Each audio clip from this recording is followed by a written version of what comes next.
small group, right? So hardly 20 people, which is great for good discussions, right? So generally, we obviously have some questions written down, etc. But it need not be those questions and just questions and answers, but it can be more of like if you have a very specific problem that you're facing or a big question that you're facing, you can definitely bring it up. We can just discuss that, etc. Let's keep it that way, very informal. And this distance itself is a bit strange, but don't worry, don't worry too much about that. Yeah. So before we start, we believe in the room. Just got a read of the room. Generally, every one of us, we have mix of product and services. Every one of us is in different stages of getting to the US market. Some people are already there, which is great. But I believe everyone has got some challenges or the other to actually figure it out. And definitely, this is a problem which all of us have very active in our head, right? So anyone starting a B2B company in India wants to get to the US, right? So I've been in the startup space for some time, built a couple of companies, seen the good, bad, and the ugly of the startup world, right? So I had a good success with my first one called Profounders, with a purely Indian market play called Toto Learning, which didn't go well for me. Right now in a transition stage, plus trying to set up an accelerator plus a fund for Indian companies selling to the US, and we're doing it with a US-based fund called Pienza Ventures. So right now in the preparation stage for that, we are not launched yet. So very much in stealth. So that's about me.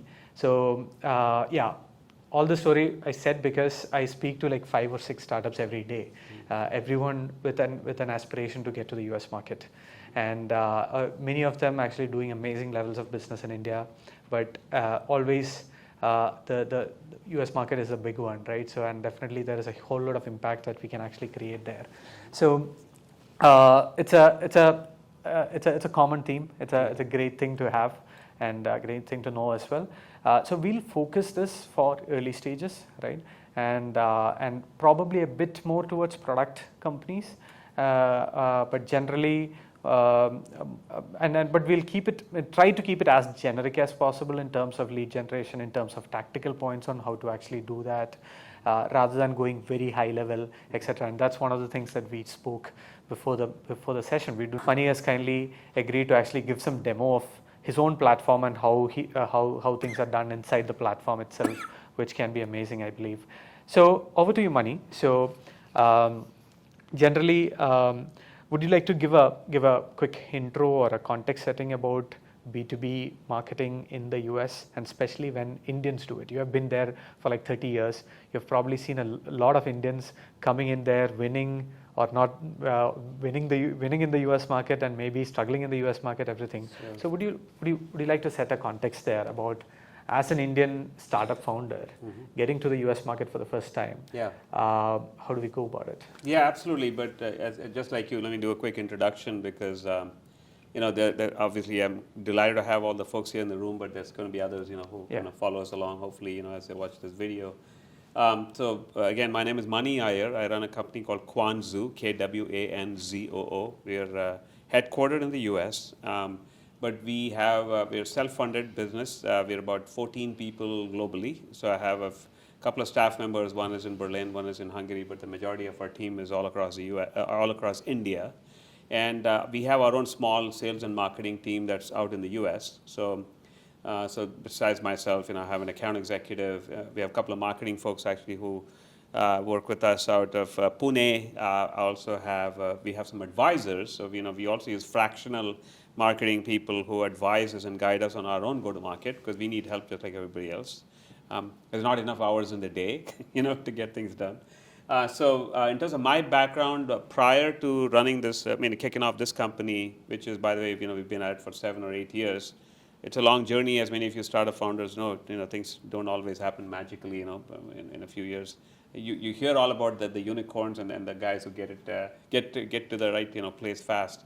But a lot of entrepreneurship, as you all know, is it's a bit of a journey.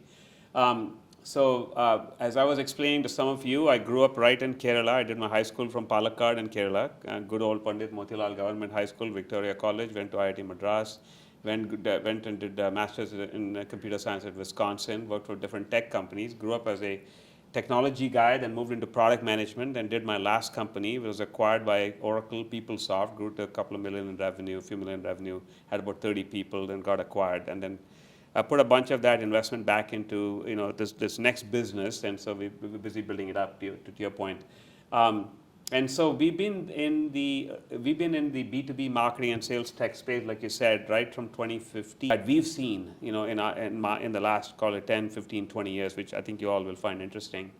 And then just looking ahead, this is coming to the end of 2023, going to 2024. We can talk about what are some of the changes that are happening in the industry, what are the changes that are happening in the market, what is that going to mean to you all as you try to go to market, as you try to reach the customer, right, especially the US customer. And then there are some specific areas we should also talk about, Jofen, about what I would say are, let's call it the typical, things to do and things not to do. So I've seen a bunch of things people do that they probably shouldn't do, in terms of how they approach the prospect, how they approach the customer, and then also how they try to do maybe some things here when they don't necessarily have the knowledge or the context, especially around communication. I mean, I think to your point, I think you said writing, communicating, the way the American audience, the US audience is used to being communicated to versus the way it is very typical here, right? There's very cultural nuances that many people miss, and that makes a big difference. The way you message on your own website, the way you describe what you have. I mean, we can get into all of that, but so let's maybe we should start then with the industry trends. Is that what you want to start with? Yes. Okay, so let's. So to me, at least, by the way, I do want to quickly acknowledge Thai Kerala. I appreciate the invitation from Arun, Iyer, and the whole Thai Kerala team. We were coming to, for some personal reasons, we're actually visiting Kumarakom. Actually, there's a family wedding in the next few days. So that's how suddenly we decided we're coming to India anyway. So for my company, we've never done this. We decided, hey, why don't we had a thesis. We said there's so many B2B SaaS companies, AI companies, IT services companies, mid-sized companies trying to go and get deeper into the US market. They probably will be interested in a roadshow or an event around go-to-market. So we decided to do a 4-city roadshow series. We did one in Bangalore last week, which was actually, it blew our mind. I mean, we literally started marketing maybe 3 weeks ago. We were expecting 15 people to show up, 15 director level, VP level executives from like about 10, 15 companies. We had 24 people from 20 companies come in, right? So we could quickly tell there's a lot of interest in all these companies. They're all trying to answer these same set of questions around how do I penetrate the US market? How do I grow faster in the US market, right? So we specifically targeted companies that are revenue stage, funded companies, growth companies. That was our Bangalore event. But then Thai Kerala, quickly, as I spoke to Jofen, I realized, okay, it's a different audience, so we'll try to help you guys, hopefully we can be helpful to you in terms of, you're a little bit earlier in your journey, so we'll talk about what does that mean. So I think you had a very good question, which was, I have nothing, what should I do? Right? Or I have basically a simple website, what should I do next? So we'll get into the very basic stuff. The companies we met were a little bit further along, so it was at a different level in terms of the discussion, conversation. But my point is, we were in Bangalore, we're here now, we're actually going to go on to Chennai. We decided not to do the Chennai event because of the floods and whatever, but we're going to do it again, hopefully, right, in March, April timeframe. And we are going on to Pune, so there's like a 4-city hop that we're doing. And if this goes well, we hope to do it again at some more cities. But we are thankful to a couple of these other partners of ours, Pentathlon Ventures, the VC out in Pune. So they also co-sponsored, and hopefully we'll be doing more with you and the Pianza folks in the coming days. Adam Pianza is a good friend. So I think the point is, that since we're talking about industry trends, I would say one of the B2B marketing in some ways became a little more structured and organized when this piece of technology, some of you may have heard of, called marketing automation platforms, that came along in the early 2000s. So one of the first in that breed was Eloqua. Eloqua was a good product, but was not very well marketed. But there was another one that came along called Marketo. So John Miller of Marketo was the founder. He came with a whole strategy around getting the marketing of his own platform going out and being successful in a big way through a new strategy that had not been done till then, called content marketing. right? Which is, he started creating all kinds of interesting content to explain his own product. And then he started getting the content out there widely. He would literally give it away, right? So that was a new innovation in the B2B marketing space. And then you had other companies like HubSpot come along, and HubSpot, as you well know, I don't know how much you guys knew about HubSpot, the early days of HubSpot, but one of the things that supposedly made them very successful was a very clever little tactic that Dharmesh of HubSpot came up with. Have you guys heard about the website grader from HubSpot? Basically, you go to their website, he'll let you, he's a little box, he'll say, put in the domain of your website, and he'll say, I'll give you some information back about how your website is. Is it good? Is it bad? Can it be better? So it became an interesting lead gen tactic that was super, super successful for HubSpot in the early days. So when you think of B2B marketing, B2B sales, B2B selling, a lot of it is, you got to think a little bit outside the box, think about some new strategies, new things that maybe others have not done. So that's an example of that as you keep going. So the marketing automation was the first to come along.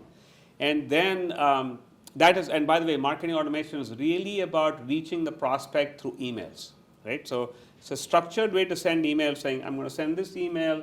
If they open this email, they click on this email, I'm going to send this email. If they don't open it at all, I'm going to send this other email. There's a whole way to set up this sequence of different kind of emails.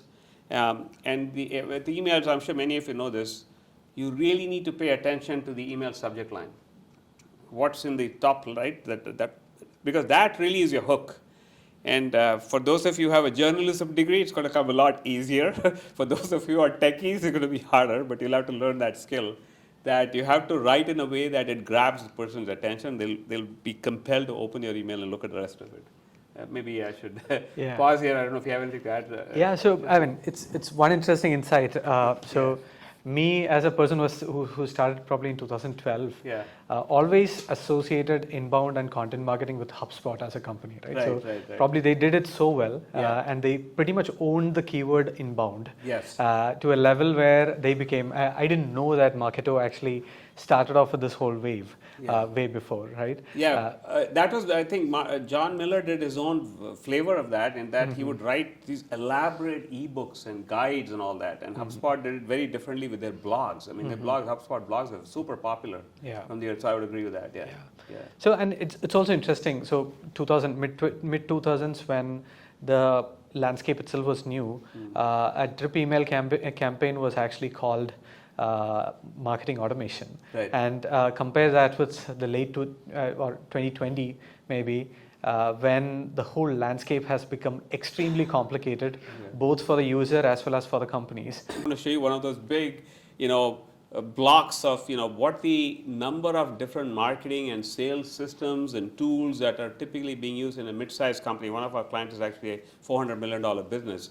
They use many different pieces of technology, and each serves a very specific function. So we'll get into that more as we close, because I know that's not necessarily of interest to you at this stage, but just to kind of give you the bigger view, right? As you grow, what do you have to think about, right? So I think then, just looking at this particular visual again, after marketing automation, the next, call it big game-changing, approach to marketing that came into B2B marketing was this thing called account-based marketing. So if you think about B2B sales and sales and with CRM systems like Salesforce, it's always been about companies that you're targeting, and then the companies that you're targeting are called accounts in the CRM system. And then at a company, you typically have what's called an opportunity. The company has this set of people, and that set of people, they would call them, okay, this is a decision maker, this is an influencer. And they would call that set of people like a buying group or a buying team, right? So these are concepts that are more CRM sales concepts, but it was never adopted, never used on the marketing side. So the marketing people were still sending emails to one person at a time, right? It was not, and then they would wait for people to engage, click, visit, and then they would call them what's called a marketing qualified lead, MQL. You might have heard that term, right? But the point is, with ABM or account-based marketing, what happened was marketing started to also work like salespeople and sales teams, in that think companies or accounts first. So think about the companies that might buy your solution as a B2B company, B2B organization. Within that company, think about the buying group, buying team, personas that will use your product or solution. From there, think about getting the data to be able to get to those people.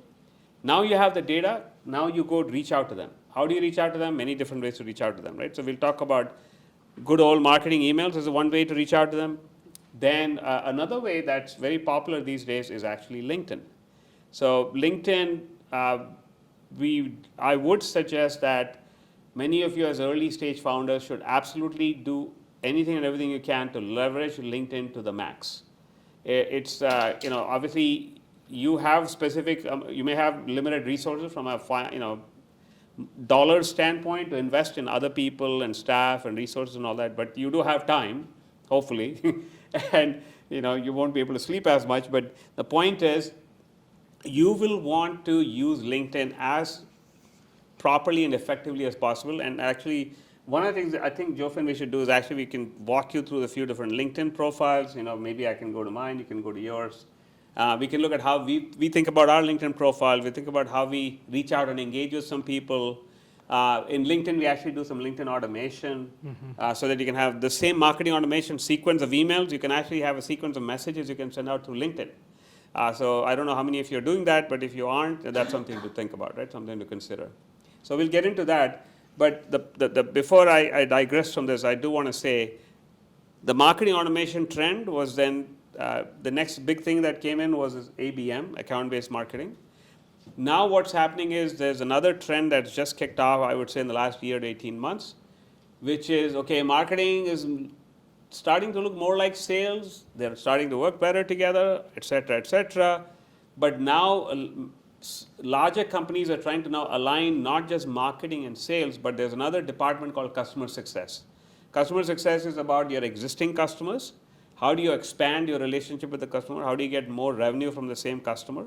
And so now they're starting to think about how do I align my marketing team, which is going after new logos, bringing new customers, with salespeople who are supposed to close the deals when those leads come in, those accounts are engaged, to how do I now get them to give me more money because I'm already in a relationship with them, which is expansion, upsell, cross-sell. Yep. So I think those three departments collectively are being considered or thought of as go-to-market teams, right? Because for that company, their go-to-market depends on their marketing team, sales team, customer success team, all working together, all working hand in hand, and to be able to, essentially be very coordinated in their efforts. I know we find it hard enough to coordinate among our team of 5, 10, 15 people, but you can imagine what happens in larger organizations. Ask the audience about the level of understanding about certain concepts here, right? So how many of you are very well versed with a typical sales funnel? Quick show of hands, where you bring in leads, you nurture them, you get them to closure. Just a few, right? So probably just to make sure that we are in the same page when we talk about stuff, right? Sure. So typically a CRM system, there are leads. First of all, comparing the Indian sale context and the US sale context. So one foundational change is, and again, Mani, if you would like to add on something or correct me, feel free to. Yeah? Sure. So there is fundamentally a huge level of difference between the maturity of markets. And so for that reason, the professionalism in which the whole process is happening, right? So for example, especially if you're targeting a mid-market and up in the US, there'll almost always be you'll be able to identify there is one person who is the final decision maker. There is always a process for buying. There's always clean methods in which things are happening, etc. While if you're selling in India, for example, selling to gyms in India, right, or selling to schools or colleges in India, for example, there are always fluid. These things are always fluid, right? So it's always how street smart you are, which actually depends how well you sell.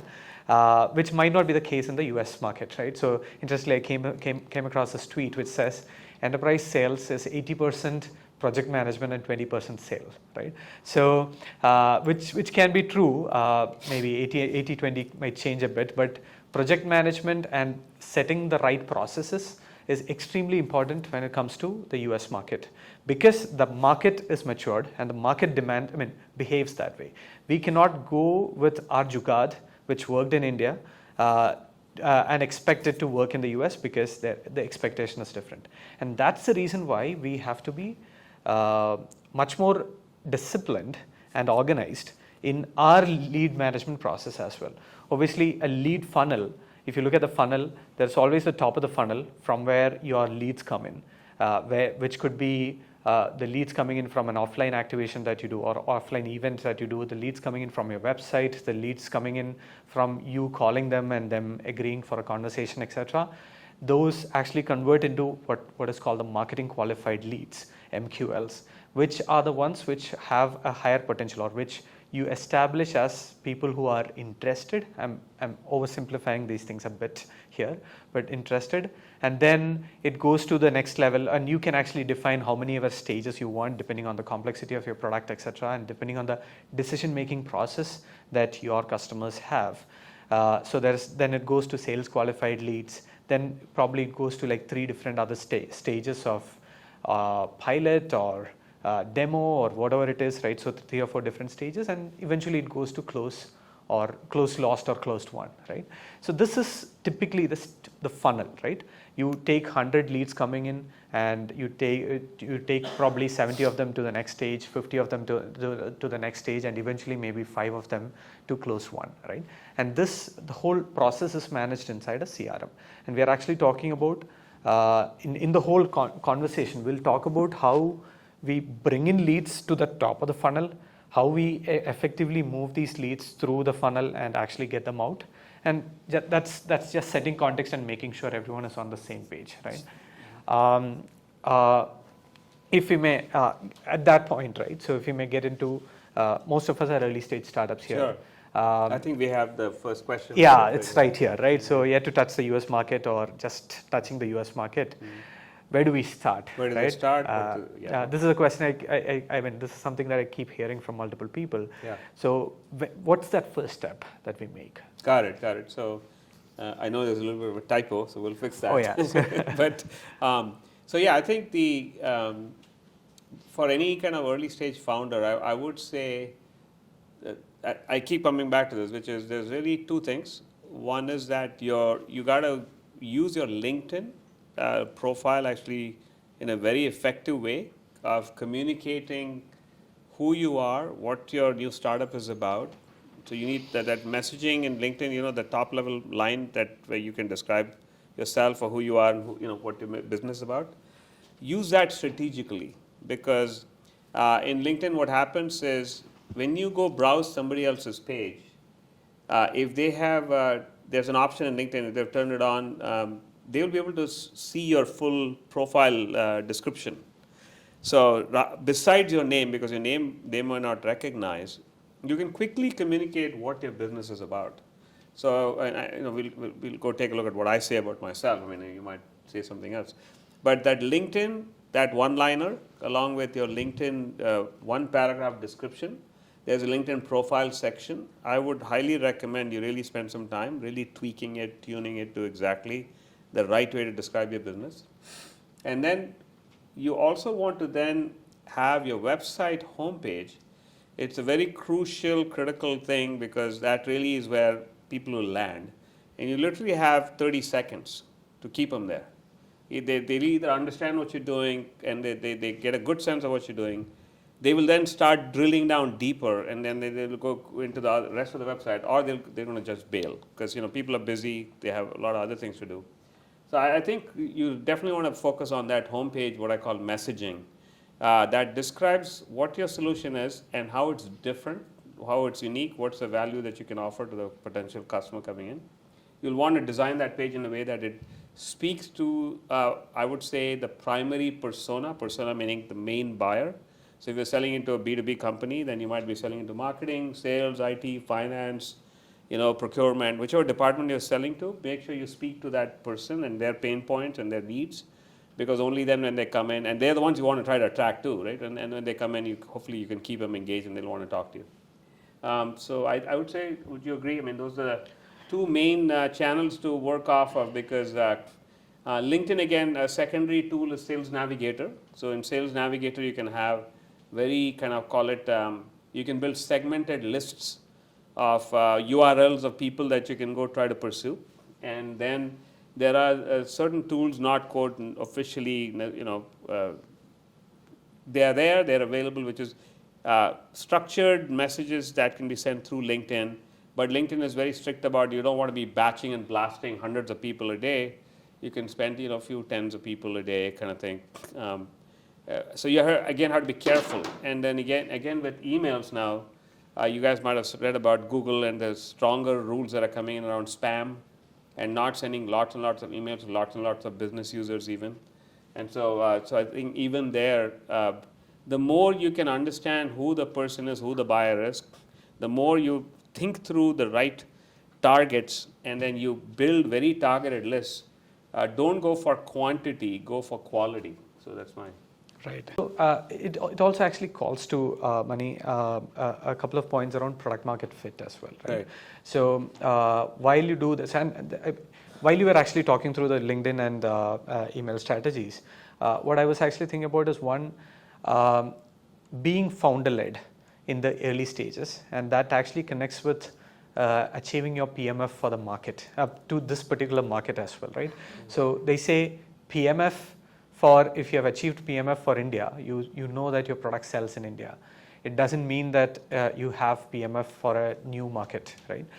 So for the US, the product itself might need to be changed. Even if the product is actually the same, the language that you speak might need to be changed. The value proposition that you actually present in front of them might need to change.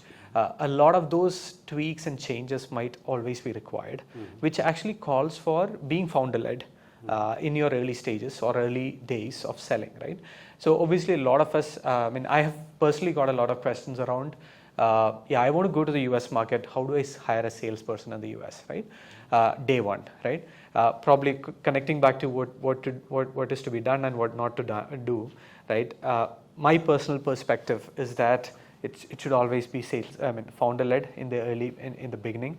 But if you have thoughts on that, PMF and who sells first or who goes to the market first, to figure out, or how can we find this product market fit for the US market?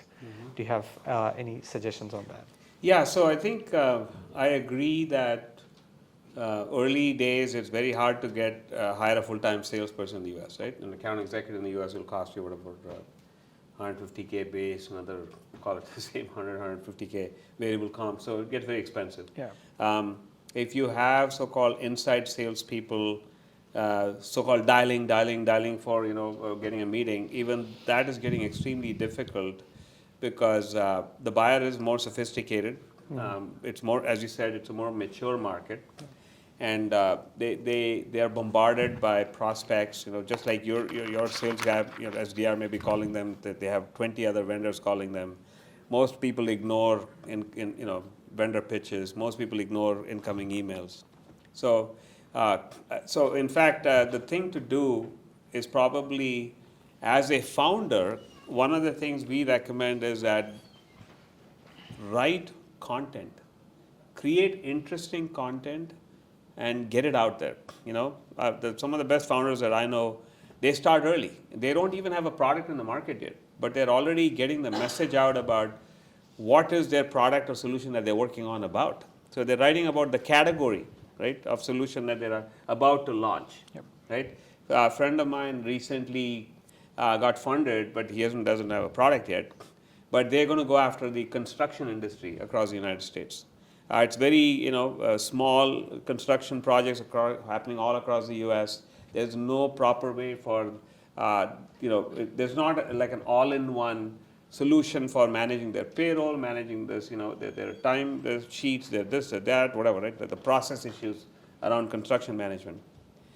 Guess what he did? I mean, literally, day one, he created a podcast, right? Like a video cast. So he's starting to interview people.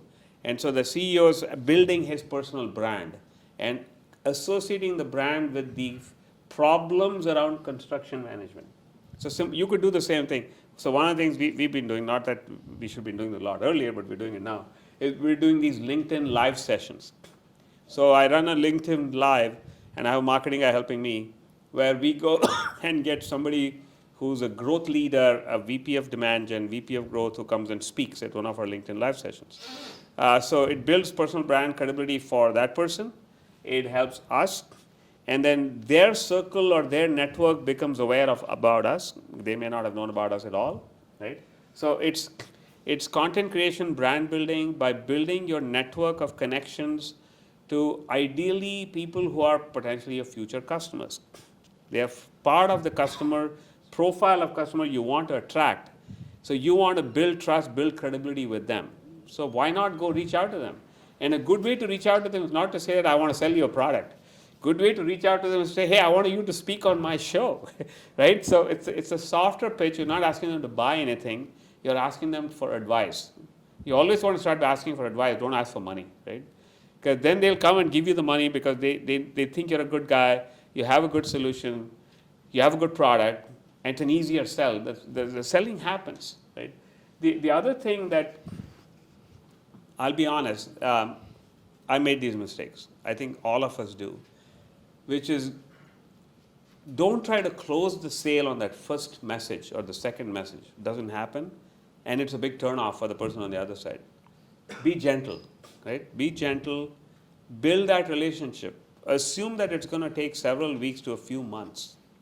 So you have to do that relationship building, and you have to be patient. And you have to be patient whether it is through LinkedIn, whether it's through your marketing email communications, whether it's through your sales email communications, whether it is you meeting them in a live conference or event. Don't try to hustle them for a project or for a deal. Let them get to know you, right? I think we all make the mistake of jumping the gun, right? Yep. The other thing, to your point about salespeople and when to hire a salesperson, I've seen this mistake by people made all the time of hiring that salesperson too soon. You're not ready for the salesperson yet, but you go hire them and you're going to blow a bunch of money, and they're not necessarily going to produce. Because what happens in the early days is you're still, as you said, making your way, winding your way to product market fit. That salesperson is not going to be as savvy about your product as you are. The founder is going to know way more about the product than call it a salesperson who's come in. They are good at other things. They're good at sales process. They're good at managing a sales cycle. So there are things you can learn from them as a founder. So I'm not saying don't hire the full-time salesperson. I do recommend that you have somebody with very good sales and selling skills that you have available as somebody you can tap for advice and guidance. Bring them in on your sales calls. They will tell you what you're doing wrong. Classic founder mistake, you probably have heard the term feature dumping. Mm-hmm. Yep. Is you want to talk about your next feature, all the wonderful features about your product. Wrong thing to do, right? The less you talk, the more the prospect on the call is talking, the more your sale is getting done. Let me show you this one thing that we can do for you that actually will solve that problem that you just mentioned. Don't show them anything else. Remember, your goal is to find that one problem that is enough of a problem for that person to buy your product. They don't need to buy your whole product. You may have a $50,000 product. Go sell them that $5,000 product, $10,000 module of a $50,000 product. Get your foot in the door, turn that from a prospect relationship into a customer relationship, even if you are a small piece of the whole thing that they do. Because from then on, you have a customer relationship. You will have more opportunities to sell.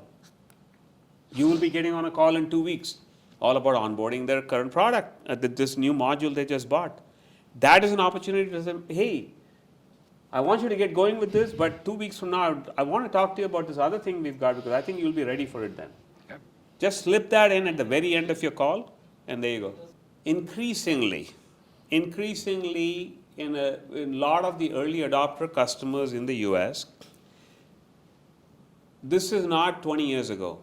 They are more and more comfortable working with Indian Americans and Indians from India. I mean, us Indian entrepreneurs from India. We have reached a level of more comfort and trust that they didn't have 20 years ago. So I think there's a little bit of the perception that you need that local, supposed American salesperson to do your initial selling. I don't buy that. I don't know if you do or not. Actually, this calls to two different aspects of it, right? So, first of all, in your case, you sell services, right? So you sell services which is much more consultative, which can be like very fluid, etc. Where probably it's more that consultation which actually results in the sale of services than a product, right? So when a founder, when we say that a founder has to be there, it's a lot of figuring out what product needs to be in front of them as well, right? So there can be slight changes. Obviously, for a consulting service to sell, there might be a case where you can day one hire a salesperson who's like well versed in consulting services and sell it, etc. So that change, just need to be mindful about that change. The very reason, one of the primary reasons why founders should actually do the sale is because he has to figure out the PMF, right? The product market fit. And only that founder will be able to deeply go into the problems of the founder, do that level of consultation. Product salespeople, they are a different breed altogether. They need not generally be consultants. They're very good at actually selling this stuff. And US is a place of specialization, right? So even in sales, you have like extremely specialized folks who can sell one single kind of stuff or a couple of different types of stuff. And they do it extremely well, right? So they might be your best performing sales person, but they might not be able to really consult for you, figure out how your product should look like, etc. Right? So that's a piece. But your question actually calls upon a very important question around culture and the culture connection or culture correctness that we have to actually make. Your certain things that you mentioned about feature dumping or the way you approach it, the way you actually talk, a lot of these things are actually connected. They do matter. Yeah. They do matter. I think that's more subtle things around, it's really little things you pick up over time, which is you get on a Zoom call, don't get into serious desi mode about just wanting to talk business because they don't do that. Yeah. You got to start about, hey, how are things? How was your weekend? Mention the sports team. Do they have any favorite sports? Whatever. Yeah. So build that rapport, build that trust with just casual conversation, and then gently wait for them to tell you when they're ready to start talking business. Don't jump the gun, right? Back to your question about sales guys. To your point, I think salespeople definitely have a role to play. Salespeople in product-led businesses are different than salespeople in services businesses. But regardless of product business or service business, some things don't change. In a service business, a classic problem I've seen is a services guy, a leader, whatever, comes in. What do you guys do? And they have a laundry list of things they do. So immediately it helps me put you in a category, put you in a bucket, saying if I have a HubSpot problem, I can go to this company. If I have a NetSuite problem, I can go to this company. So again, I think that's the other thing service companies sometimes struggle, is they are unable to figure out for themselves where do they have deep expertise, deep experience, where they should really position themselves in the market. They think they're ruling themselves out. Actually, they're not. It's better to go narrow and it's better to go deep and it's better to be really good at something, because then you can go after lots of customers in that one ecosystem, build a bigger practice, and then slowly decide which other ones you want to add or tackle, right? Yeah, I'd love to come deeper into the culture piece of it. But sure. Before that, taking a step back into your first answer around building a brand around the founder. Right, and actually I did put up my LinkedIn, but that was to give you an example of that. But keep going. Yeah. All right. So so on that, if you really think back and think back about the reasons of it, right? So there was a time when the noise was way lower. We need to get this fixed. Go ahead. Yeah, so when the noise was way lower, where you could actually cold call or send an email and get a meeting set up. And then came, as the noise increased, people came up with content marketing, which was all around establishing your authority in a particular space, where you write a blog, you do good SEO, you bring people in, and people trust that, okay, this particular company is very good at this particular thing, and let me go into their website and add a lead and talk to them, right? Then currently the transition that we are seeing, and then obviously came in social media. There's a lot of channels available out there for actually founders to actually build their brand, etc. But beyond that, with GPTs coming in, right, an email outreach pipeline, for example, could be automated completely, including all kinds of personalization in emails that people can do, which means noise is going to increase, right? In 2024, noise is going to be through the roof, right? Which also means anyone can create like thousands of blogs on one particular day, on one fine day, and just publish it, right? Which means the authority, and soon people will start disassociating the quality of your blogs with the authority that your company possesses, right? You need like more authentic channels through which you establish your authority,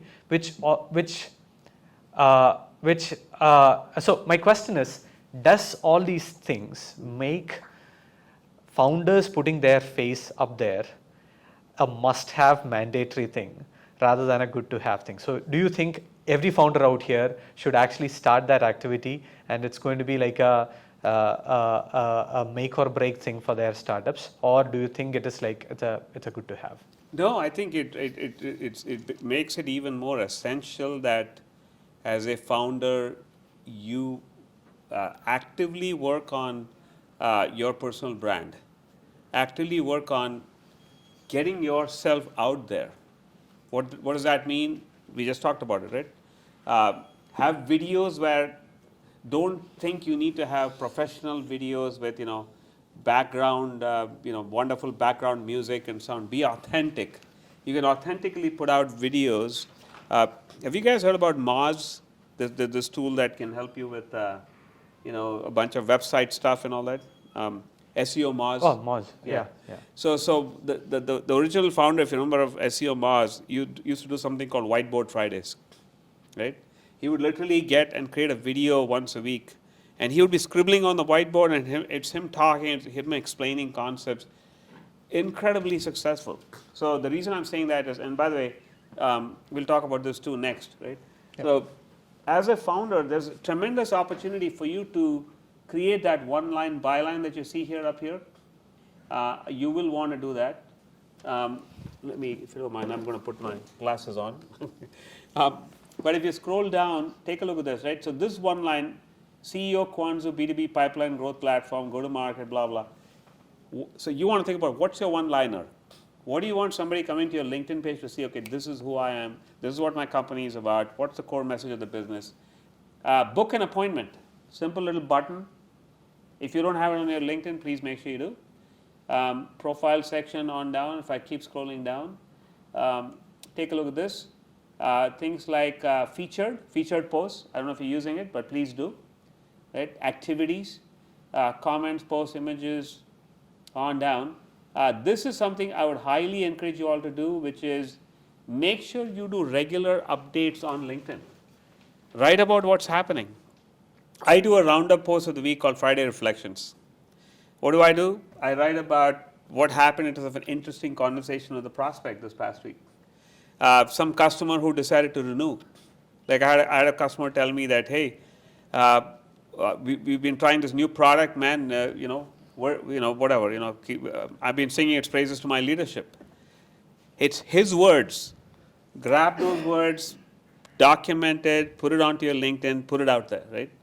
So you keep going down, right? So anyway, I'm just pointing this out to you all as something you want to do, which is regular, consistent publishing. The same thing that some of these other guys on LinkedIn are also talking about, right? Which is, as founders, be regular, be consistent, make it interesting, make it authentic. And the other way to do it is, if you look at one of the things I'm going to show you is I have a system where I do it in my Google Drive, and I create it in a Google Doc and have people helping me. But if I go to social media posts and LinkedIn tweets, this is how I organize my thoughts. So it's always there in a Google document. And my guiding principle on my LinkedIn posts is, do you see this thing called power of moments? Power of moments, basically there's three things. One is say something that you've learned that's better than expected or the norm, right? So that's the elevation, idea of elevation. You're elevating the conversation on LinkedIn around your expertise or area of expertise. Second is pride. Celebrate the achievement of others, not yours, but others, right? In front of their peers. So the third one, if you see, is insight. Something, a stark realization about the world that you and your peers did not think was true or possible, right? Fourth is connection, comes from a shared struggle. Maybe you're having some challenges, you write about it, right? So anyway, I'm saying this is not my thing, right? There's somebody else. This power of moments is some that I learned about, but I've been using that as a guidepost. And then if you look at what I've been doing here in my Google Doc is, I just keep dumping it. Every week I put a date on it. I have a little post written up, and then if you keep going down, you'll see the history of all the posts I've written on LinkedIn. It's in one Google Doc. So it's a good system to institutionalize as a way to be able to collaborate, right? So I like to do a lot of collaborative work. And then you also have versioning with LinkedIn, with Google stuff, you guys know that, right? So, yep.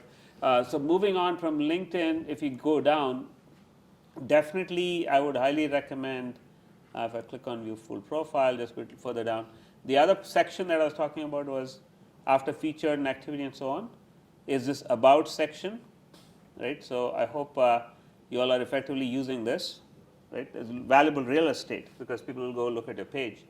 And then beyond that, of course, that one paragraph blurb we talked about, and Jofin, back to you. Yep.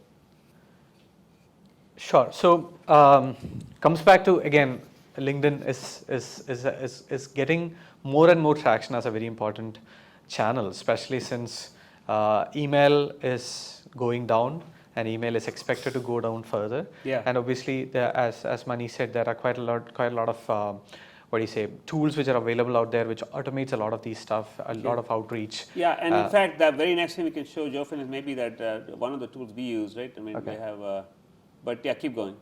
Yeah, so this 2 is points. one tool we use, by the way, on to kind of connect with people in a systematic way, and then have connections, and after the connection, have the next. This is where you can actually set up LinkedIn drips as well, drip campaigns as well. Right. Yeah. Okay, keep going. Great. So one big point, it's not an option to have you and your profile up there and your face up there talking about stuff. You actually having the knowledge and skills in your area in which you are actually working, and then actually putting your face up there and actually talking about it, right? So building a personal profile is becoming not an option but a must. And also use LinkedIn as a channel very smartly, because that is actually coming up for 2024. There are a lot of predictions that email marketing is going to be really tough, or getting more and more tough, and LinkedIn can gain importance as a channel, either through paid channels or paid methods or unpaid methods, right? Again, tactically, there are certain things which I do since like 10 years and have still been successful. It's all about, good old like active outreach on LinkedIn. Every day you connect with like 15 people with personalized messages, depending on whatever you need, right? So write a personalized message add a note and put a personalized message. The beauty of it is whenever the person actually accepts your invite, it comes up on top of your message box so that you can start engaging in the conversation, right? The thing is, and I would suggest not do it when you want to actually make a sale, right? So whenever there is someone connecting and then suddenly comes, sir, we are a digital marketing company and we do this and that and a big statement like that, that's a huge turn off, right? Yeah, it is a turn off. But if you get into a habit of like connecting with 10-15 people in your industry, talking about so just connect maybe, right? Or try to get to a meaningful conversation, not selling right from the beginning. Nurture that conversation at the least. Unlike a YouTube or any other channels, this is like a two-way connection you are actually making, right? So 10 people every day outbound is like very valid, because you are actually making that connection. The next post of yours actually goes to that person, right? And it's a good exercise to do every day morning, like 30 minutes. Just connect with as many people as possible on LinkedIn. Just one tactical point that has actually worked out for me. So now coming to culture piece. Sure. So again, starting with this interesting story, probably in our first journey, there was this investor of ours who've been in the US for quite some time, Karthik. So Karthik was known to be a person who gives like extreme brutal feedback, and he's never like too kind in his words. So one of these days, Karthik connects me with a potential customer called Jacqueline, I believe, right? So Jacqueline, he loops me in the email, and I said, thanks, Karthik. hey Jacqueline, this is our thing, right? So I write this email. So the next minute or a few minutes later, I get an email from Karthik. What the fuck did you write there?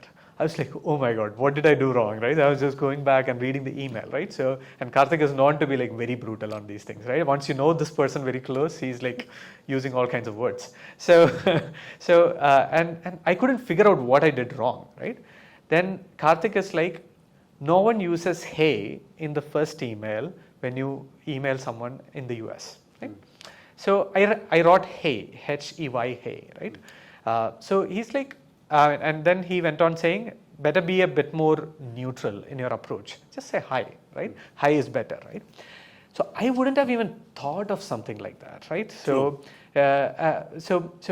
I mean, how to initiate that conversation, etc. In a call, it might be okay. So there are always these minute, tiny pieces, right, which matters.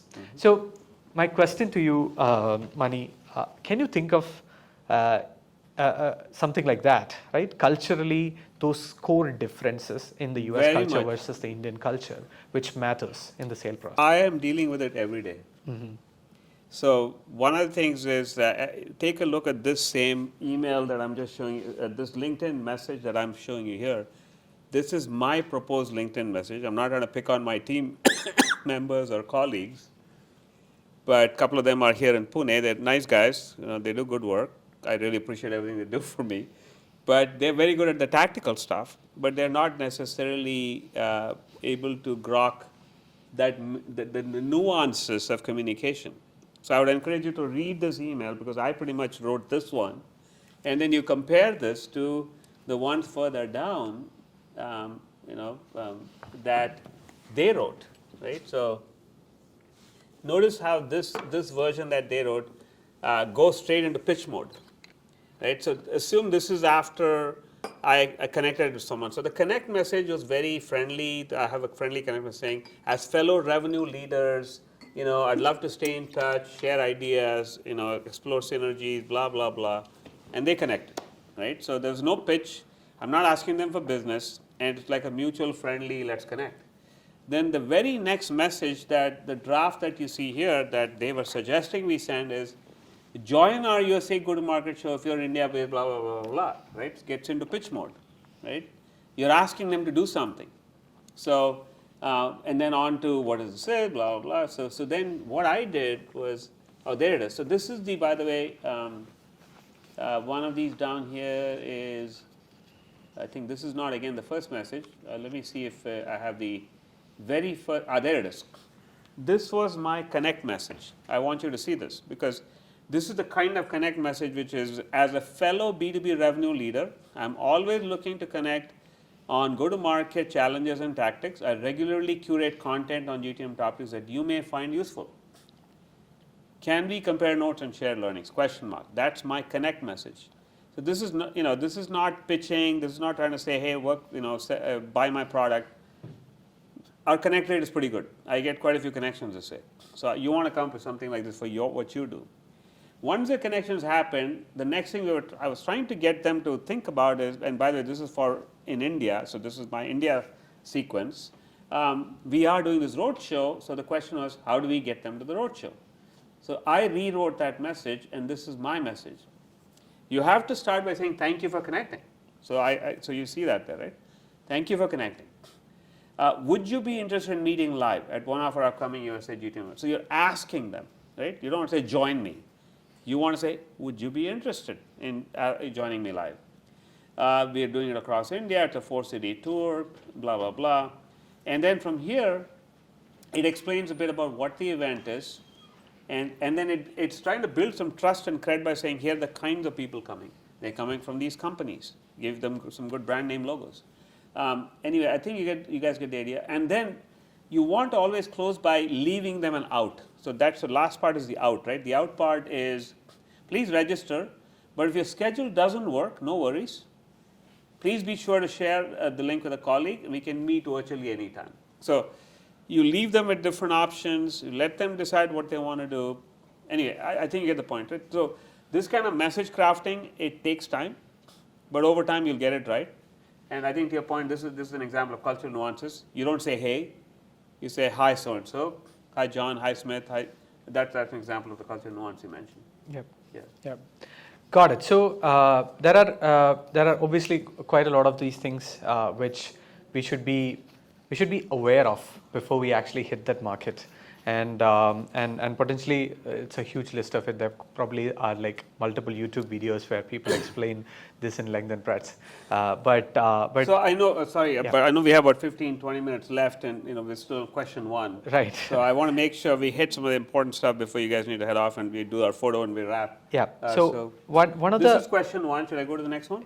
Yeah, sure. So probably I'll skip through and get to another question right here, which I believe for the group will be very interesting, because which is a tech stack, right? So I think that's what you asked. Okay, yeah, right. So a tech stack for B2B GTM, how does it look like to start with, and how does it grow? Because we have a lot of keywords out here, starting from simple CRM to things like identity resolution and a whole lot of complex stuff, which need not be the case, which is needed from day one. So how does a tech stack? How can someone start with a basic GTM tech stack? Agreed. So to me, again, like I said, it's that founder who basically all they need is a Google G Suite and Google Docs and Google Spreadsheet and so on, and then from there they can maybe step up their LinkedIn to maybe get a LinkedIn Premium. And then from LinkedIn Premium, go to LinkedIn Sales Nav. That's like a $40 a month to like $100 a month type of investment. And then I wouldn't even bother trying to do marketing, automation, emailing, none of that stuff, right? Not in the beginning, because it's too much. You do want to invest in your website. I think website, it's important to have a good, clean website, like 3, 4, 5 pages of good content. Website messaging, please don't try to do it yourself if you can afford it. Huge project, but get like a 10 hours, 20 hours, like a quick mini project where you bring somebody who's a US-based messaging, content, experience person who can understand your business and can message it in a way that will appeal to that audience.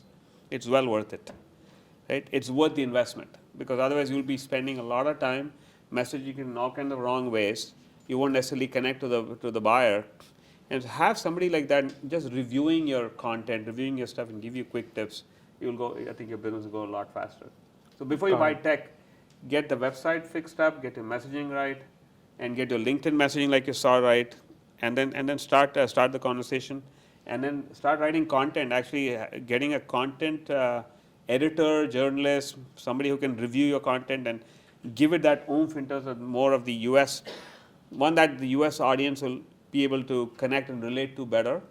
That's well worth your investment before you worry about your CRM investment and your whatever else. I hope that makes sense. Yeah, for sure, right? So content and the way we structure sentences, the words that we use, the brevity at which we actually communicate stuff, and all that matters. So just adding on to a point where in a lot of cases, if we cannot afford like high-paying content, strategist from the US maybe in the very early stages. In a lot of cases, good old keyword research can actually give you a lot of insights into these things, right? So obviously it will not help you form a sentence, but at least what keywords you use, right? So maybe use gym management software for India.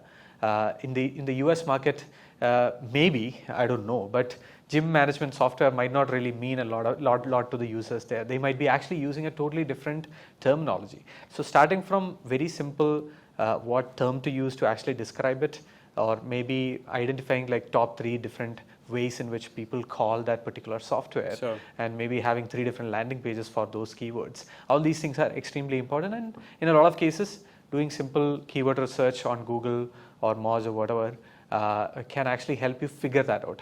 And also, that is where founder-led sales actually come into picture, right? When you get into a call with like 3 people, you not only you pitch your product less, and when you listen to them, you understand what are those keywords which people use. And this actually varies extremely with the market that you're going after. Something that the mid-market users will not definitely be what an enterprise user uses, right? So to understand that language is extremely important. So I personally think a lot can be figured out by the founder, but we should never underestimate the value of money that we spend on certain pieces like this when we get a consultant and actually get to get that done. Yeah. Pretty much so. I think, yeah, GPT is obviously a whole new thing that's popped up that was not available 6 months ago, 9 months ago, but there's many things you can do, right, to clean up your language with GPT.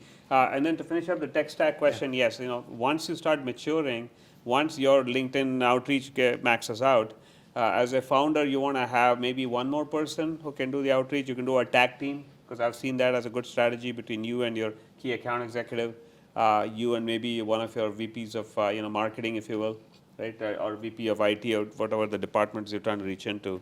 So, and then beyond that, I would say after LinkedIn is maxed out, you can look at paid strategies become expensive, pay-per-click and LinkedIn and all that. Email is still the cheapest way to reach prospects. So I would say the next thing to do is invest in your little, Zoho marketing automation or HubSpot marketing automation, whatever lower cost market automation tool you can implement and then you will have to go source contact data, right? So contact data, you have the big kahunas like a ZoomInfo, they're more expensive. You have some other lower cost contact data providers. Not to pitch us, but we also, with our platform, we do offer contact account and contact data to all of our customers. And then once you get enough traffic coming into your site, to your point, in 2023, one very unique piece of technology that we have now brought to market, and there's some others also trying to get in there, is what's called buyer identity resolution. What that means is we can tell you who showed up on your website with their first name, last name, LinkedIn URL, email, work email, et cetera, et cetera. I'll just show you a screen on that real quick. We have a low-end product which is really designed for startups and SMB companies that are just getting started. So just to get 1,000 monthly unique visitors, you'll find it can generate 8%, 10%, even all the way up to 30% of the traffic can be converted to real leads that you can follow up with, meaning your sales team can follow up. So this is what we call Site Stop, Uncover New Buyers. And this is the kind of data we have. The data we have is all US, 101 million B2B profiles, 159 million consumer profiles, on and on, right? And then it also connects into the marketing system we talked about. And then actually I can show you, since we said we want to make it more of a show and tell. Sure. I'll just bring up quickly the product so that you can kind of see what that looks like. Hopefully the internet is going to work here. But it's a very simple product. There's a free trial. You can actually go try it out. And then, as I said, the only thing is that you'll want to make sure you have enough of the audience and a decent sized US traffic already coming to your site. We can't solve the traffic problem because the product is designed to de-anonymize, right? People who actually, there it is, sorry. So Site Stop demo is very simple. Step one is we give you this tag that you can drop on your website. And the tag basically is the one that starts reading the traffic that's coming in. And then we start sending you like a daily file with the leads that have come in the last 24 hours, right? So these become real leads for your salespeople to chase, SDR team, BDR team. Even as a founder, you can start going after these people because these are real people who are US kind of B2B professionals, buyers who come by your website. It also has information around the pages they visited. There's somebody who went to your demo page, your pricing page, your contact us page, didn't fill out a form. Right? And that becomes very valuable leads for you to pursue or chase. Where we don't have B2B information, we'll give you consumer leads, meaning not consumer leads, consumer information, right? Their personal email. So you can still write to them. In the US, it's allowed. It's not allowed necessarily in Europe and because of GDPR and some of these other regulations. Or we have plain email leads. You just want to send an email. Right? So hopefully this gives you a sense. So this is a progression of tools. I mean, beyond this, obviously, you can start doing other tactics, like we said, Google pay-per-click, Remember, I'm assuming SEO you're going to do anyway, which is organize your content, organize your keywords, SEMrush, Moz, all that kind of stuff. Yeah. But from there. So that you can actually reach out to them in some way or the other. Uh-huh. But so what are these advanced techniques which people use, things like attribution, for example, right? Right. So having more complex funnels through which you have like 10 different touch points through different channels, and you attribute the and you basically score these leads based on these touch points. So there's lead scoring, there's attribution, there's identity resolution, there is intent. Intent. We should talk about intent actually. Yeah, for sure. So yeah. would love to So hear the a bit next about. thing I think, other than the standard tactics that B2B companies are doing a decent amount these days, is intent. Something called intent data. What basically that is about is it's really finding signals about a potential company that's potentially in market for your product. So there are tools like companies like what's called Bombora. You might have heard of 6 Sense. You might have heard of some of these companies. And then we also have our own version of intent data. But the basic idea of intent data is it signals out on the web that somebody in a certain company is interested in your product. So the way at least the intent data we have works is that you put together 80 to 100 keywords, and those keywords we then have crawlers that are running all through the month, and we're crawling the web, and we're looking for keywords in resumes, in blog articles, in media mentions that company has put out in that last 30 days. That tells our client that, hey, go after that company, because they may be in the market for content management system. Like we have one of our customers, Automatic WordPress, right? So they have a CMS. So we have 80 to 100 CMS related keywords, and then we give them a list of companies that are being have high frequency CMS related keywords all popping up in the last 30 days. So now that's a signal for these guys, the sales team here, to go chase those 100 companies. For those 100 companies or 1,000 companies, we also tell them the department that they should go after, the line of business, the project keywords that we have. Maybe certain competitive vendors are being mentioned. So we tell them these vendors might be in play. Why don't you go and talk to them and see, hey, are you guys looking at them? You should look at us, right? So intent is actually something that many B2B companies, certainly mid-market companies, are adopting. Yep. The thing after buyer identity resolution, and the older version of buyer identity resolution, you know this, Jofin, is visitor ID, which is just company identification. HP came to my website, right? Cisco came to my website. With buyer ID, that company ID is kind of gone, right? Gone by the wayside. This year in 2023, the market has moved from company identification to buyer identification. Intent is also starting to become more and more prevalent. Many companies are then now thinking about, they have so many different intent sources. How do I bring it together? How do I combine it? How do I have a combined ranking of the accounts that my sales guys should pursue? And then they're feeding that data to their salespeople. Idea about how this intent is captured in a simpler way, right? So essentially, companies like Bombora, etc., right? So what they do is they have these big partnerships with large publishers. Like large websites, time.com or whatever, right? So these publishers with like amazing levels of views, right? And they partner with them and place cookies and identify what people are searching for. And if they see that one particular person is actually searching for an HR management system, right, in a particular company, that is actually intent data that particular person wants an HR management system, and that person's some level of identity in terms of maybe it's an IP address, it's a ad ID, right? So a mobile ad ID, which you can actually use to advertise. All this can be, you can actually get this, and you can personalize your advertising to that person. That's probably, and that's when you get a lot of advertising. You search for something in some random website, and suddenly on your Google ads or your Facebook ads, these ads pop up, right? I'm not talking about retargeting. Not these people who come into your website and you retargeting them. You go and search somewhere. You go and read an article about HR management in yourstory.com, and tomorrow you see an ad. Right? All these things are actually advanced uses of intent which people use.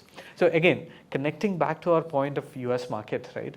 So probably in the Indian market, if you are doing marketing in the Indian market, most of these things are not available or not needed in a lot of cases, because the market, the buying cycles, etc., are in a much more earlier stage, and this data is not as structured as it is in the US. These kind of advanced techniques are not available.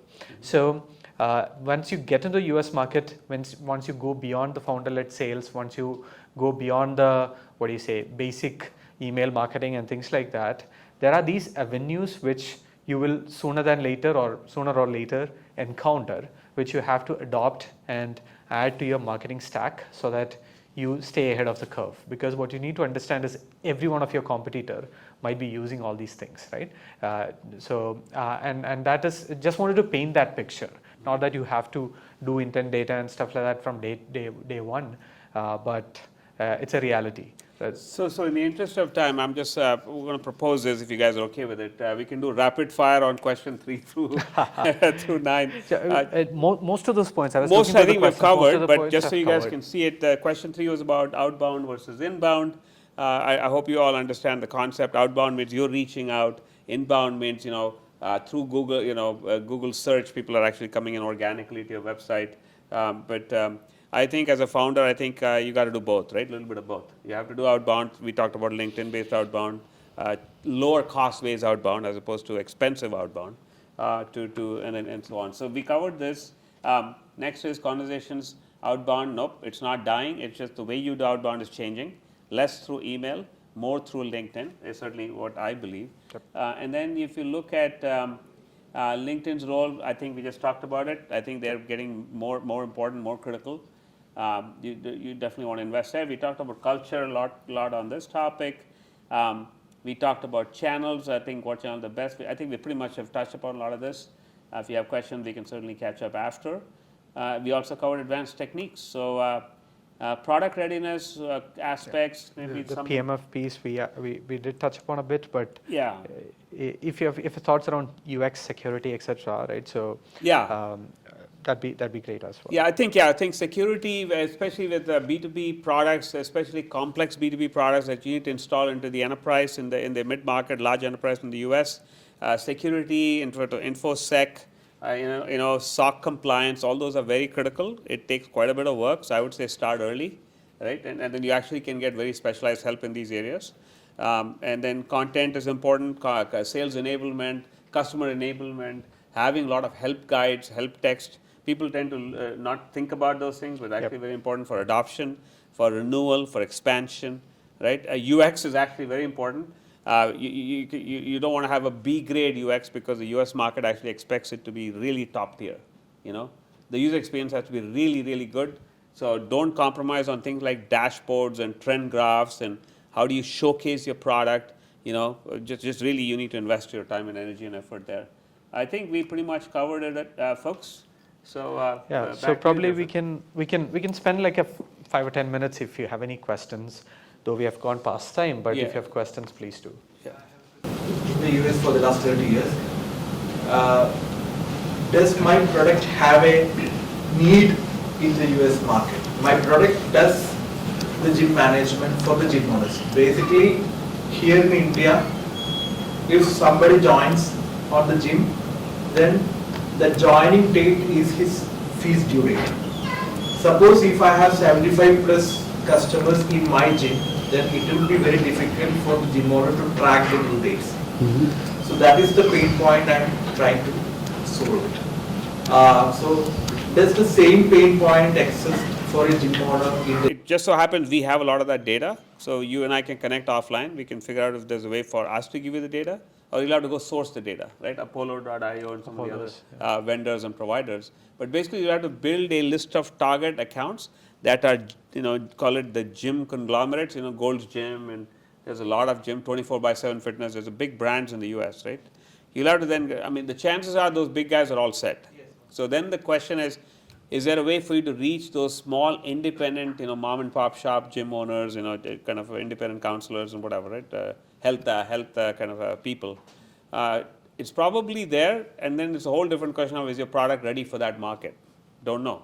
So you have to do a bunch of experimentation. You have to get to a bunch of those people. You have to do a lot of legwork, and then over time you'll be able to discover if there's a product market fit for you in the US market. These kind of questions and the validation for these kind of questions, very founder-led, it can be very simple, right? So it can be way simpler than what we expect, right? So you get this data, reach out to like 200 people, Reaching out to 200 people on LinkedIn might take like 3 days, right? Yeah. At the max. Or if you have a solid email marketing campaign that you can actually send out, and even better, just calling them, right? So doing that and having like 20-25 conversations across 2 or 3 different sizes or verticals is something that will take your partial time for 1 month, right? And that 1 month is all you need to do 2 things. 1, validate your idea, and 2, if your idea is validated, you probably will have like 1 or 2 early adopters or pilots, or even design partners, as they call it, right? So people whom you can actually build with, right? And it can be surprisingly simple to do that, right? So today evening, you go out there, send out 100 LinkedIn invites. It can be as simple as that to actually get started, right? And create a short form video, 2-minute video, right? You may have it already. Yeah, but that video, but then remember, the video, you want to make sure you run it by some guys in the US. See, will your video appeal to them? Will it work for them? It may work here, it may not work there. But that's another thing, because you can do a lot of, as you said, through LinkedIn, you can send a little YouTube link and have an offline video, and see if they you get a reaction to that video. So, hey, do you have this problem? Are you missing some gym management software? Here's a 2-minute introduction to my software. Do you think it could be helpful to you? Can I set you up with a free POC? Make a free POC offer, 30-day POC. You got nothing to lose. Sometime in chat round. 15 minutes, we can chat out there and then wrap it up. If you have any other questions you want to take up with Mani, you can do that. So I just want to end this with a word of thanks to Mani. Yeah. Thanks a lot for your time and spending this time and sharing the knowledge and wisdom. And we need to thank the Thai folks, Kerala folks, and thank you for the videography. I really appreciate it. Keshyam, Thai, it's an amazing Head Start, facility. Yeah, everyone for partnering up and doing it, and Thai especially for sponsoring the whole thing, and thanks everyone for being here. And please let them know. I'm sure you want some feedback, right? If they found this kind of an event useful, so that we're happy to help and support. But assuming you guys found some value for all of your time and you participating here. Thank you.